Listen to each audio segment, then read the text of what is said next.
இறைவனின் அற்புதமான படைப்புகளை ஒன்றாக ரசிப்போம். Welcome to our channel the Karthiks. வணக்கம் நண்பர்களே. We are a family that love god's wonderful creation. இயற்கை, பறவைகள், விலங்குகள் மற்றும் அழகான இடங்களை ரசித்து அந்த அழகை உங்களுடன் பகிர்ந்து கொள்வதே எங்கள் நோக்கம்.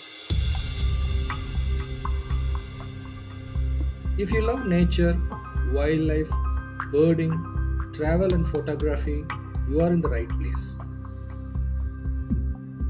Our motto is in God's love we share and care. Please like, share and subscribe to our channel and don't forget to press the bell icon. Now let's begin today's journey.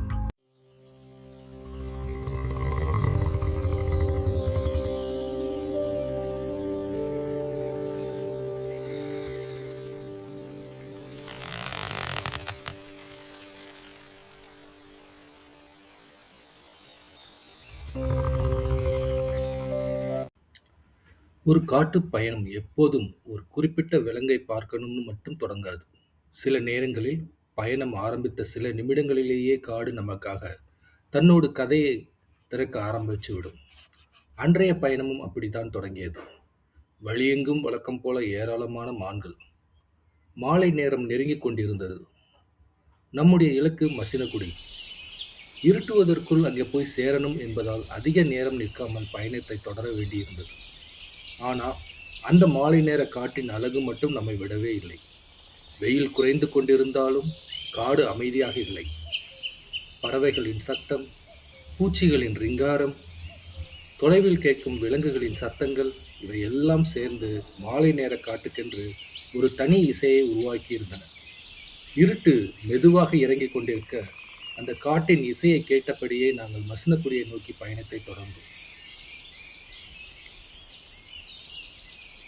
மறுநாள் காலை இந்த முறை நம்முடைய பயணம் மாயார் நோக்கி காட்டுக்குள் நுழைந்தவுடன் மீண்டும் நம்மை வரவேற்றது மான்கள்தான்.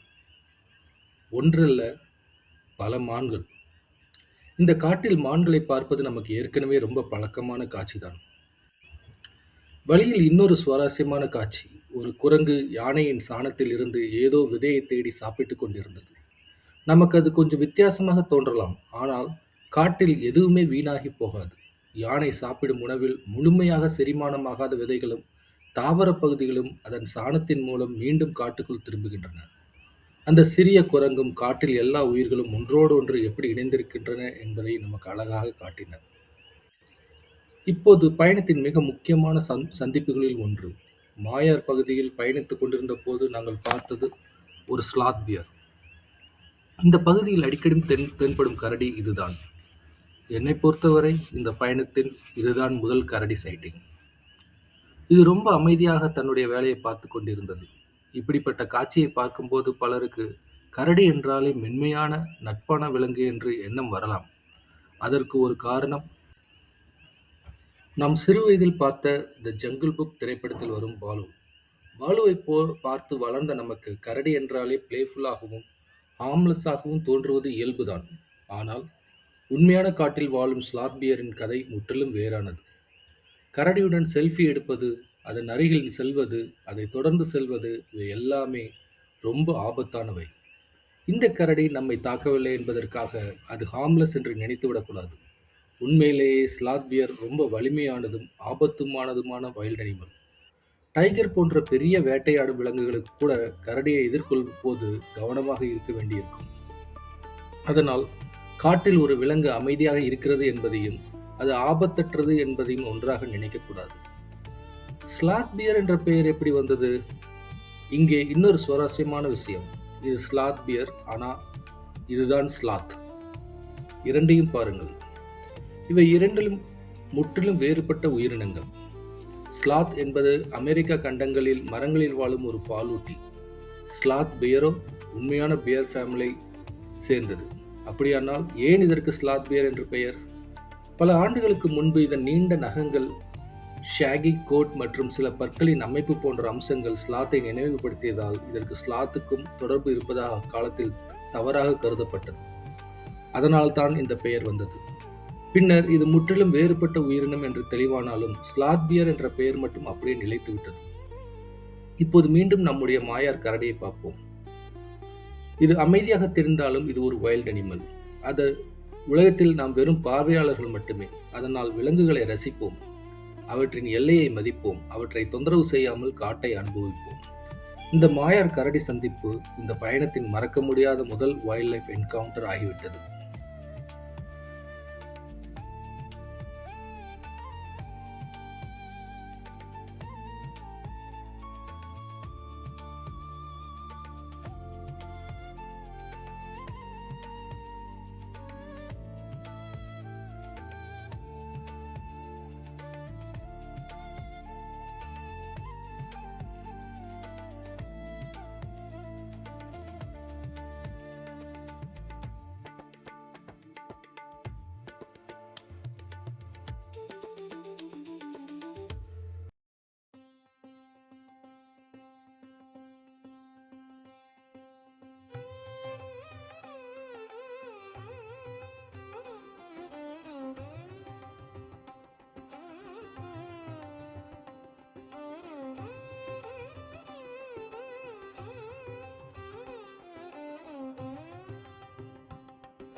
கரடியை பார்த்த அந்த எக்ஸைட்மெண்ட் கொஞ்சம் குறைவதற்குள் மரத்தின் உச்சியில் இன்னொரு அழகான காட்சி.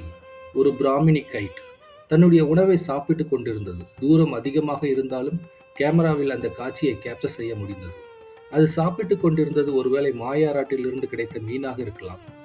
ஆற்றை ஒற்றி செல்லும் இந்த காட்டுப்பகுதியில் நதியும் காடும் ஒன்றோடொன்று எவ்வளவு நெருக்கமாக இணைந்திருக்கிறது என்பதை இது போன்ற காட்சிகள் நமக்கு நினைவூட்டுகின்றன.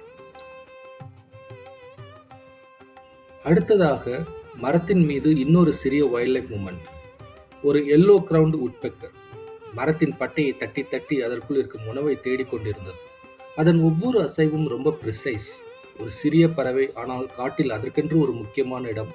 காட்டில் நாம் பார்க்கும் ஒவ்வொரு உயிரினமும் இந்த ஈகோசிஸ்டம் ஒரு சிறிய பீஸ்.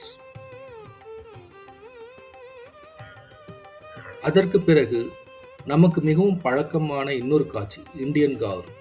ஒரு கூட்டமாக புல் மேய்ந்து கொண்டிருந்தன. இவற்றை காட்டில் எத்தனை முறை பார்த்தாலும் அவற்றின் பிரம்மாண்டமான உடலும் அந்த கம்பீரமான தோற்றமும் ஒவ்வொரு முறையும் நம்மை ஈர்க்கும். குறிப்பாக ஒரு முழு கூட்டமாக அவை அமைதியாக மேய்ந்து கொண்டிருக்கும் காட்சியை பார்ப்பதில் ஒரு தனி திருப்தி இருக்கிறது. நம்முடைய பயணங்களில் மான்களைப் போலவே கௌரும் ஒரு ரெகுலர் சைட்டிங் ஆகிவிட்டது. ஆனால் வைல்ட் லைஃப் போட்டோகிராஃபியில் வழக்கமான காட்சி என்று ஒன்றுமே கிடையாது. ஒவ்வொரு நாளும், ஒவ்வொரு ஒளியிலும், ஒவ்வொரு விலங்கின் அசைவிலும் ஒரு புதிய கதை இருக்கும்.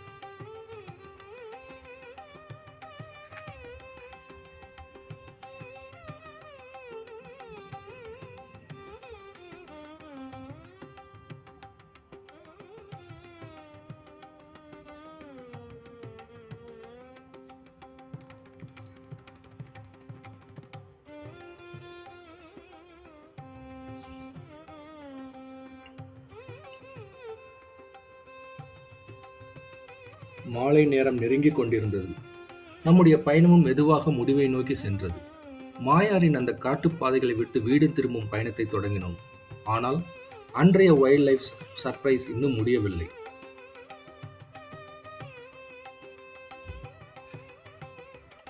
முதுமலையில் இருந்து பந்திப்பூர் நோக்கி செல்லும் சாலையில் மீண்டும் ஒரு கரடி. காலையில் மாயாரில் கரடியை நீண்ட நேரம் பார்த்திருந்ததால் அதன் நடை, அது சுற்றி பார்த்த விதம், அதன் ஒவ்வொரு அசைவும் எல்லாம் இன்னும் மனதில் இருந்தது. ஆனால் அதே விலங்கை இரண்டாவது முறையாக பார்க்கும்போது அந்த ஃபீலிங் முற்றிலும் வேறாக இருந்தது. ஏனென்றால் இது வேறு இடம், வேறு சூழல், வேறு பின்னணி. காலையில் மாயாரில் பார்த்த கரடியை விட இந்த கரடியை பார்க்கும் அந்த நொடி ஒரு புதிய வைல்ட் லைஃப் என்கவுண்டர் போலவே இருந்தது. என்னை பொறுத்தவரை இந்த பயணத்தில் இதுதான் இரண்டாவது ஸ்லாத் பியர் சைட்டிங். அதுவும் இந்த பாதையில் இந்த விலங்கை முதல் முறையாக பார்க்கும் அனுபவம். ஒரே பயணத்தில் இரண்டு வெவ்வேறு இடங்களில் இரண்டு கரடி சைட்டிங்ஸ். வைல்ட் லைஃப் போட்டோகிராஃபியில் இப்படிப்பட்ட நாட்கள் நமக்கு எப்போதும் நினைவில் இருக்கும்.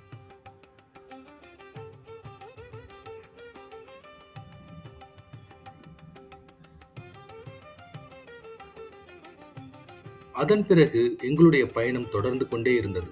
ஆனால் இந்த பயணத்தின் ஒரு முக்கியமான விலங்கு மட்டும் நமக்கு கண்ணில் படவே இல்லை. யானைகள். எப்போதும் எங்காவது எதிர்பாராத நேரத்தில் எதிர்ப்படும் யானைகள் அன்று மட்டும் எங்கே போயிருந்தன என்று தெரியவில்லை. டைகர், லெப்பர்ட், அவற்றுக்கு அந்த நாள் நமக்கு லக்கில்லை. ஆனால் மான்கள் இருந்தன, கார் இருந்தது, பல பறவைகள் இருந்தன. முக்கியமாக ஒரே பயணத்தில் 2 ஸ்லாத் பேர் சைட்டிங்ஸ். சில வைல்ட் லைஃப் ட்ரிப்பில் நாம் நினைத்து விலங்கு கிடைக்காமல் போகலாம். ஆனால் காடு நமக்கு எதிர்பாராத ஒன்றை கொடுத்த அனுபவம், அன்றைய பயணம் எங்களுக்கு கொடுத்த அந்த எதிர்பாராத பரிசு இந்த 2 கரடி சந்திப்புகள் தான். காடுகள் எப்போதும் நம்மை ஆச்சரியப்படுத்திக் கொண்டே இருக்கும். நாம் செய்ய வேண்டியது ஒன்றுதான், அதன் கதையை அமைதியாக கேட்பது.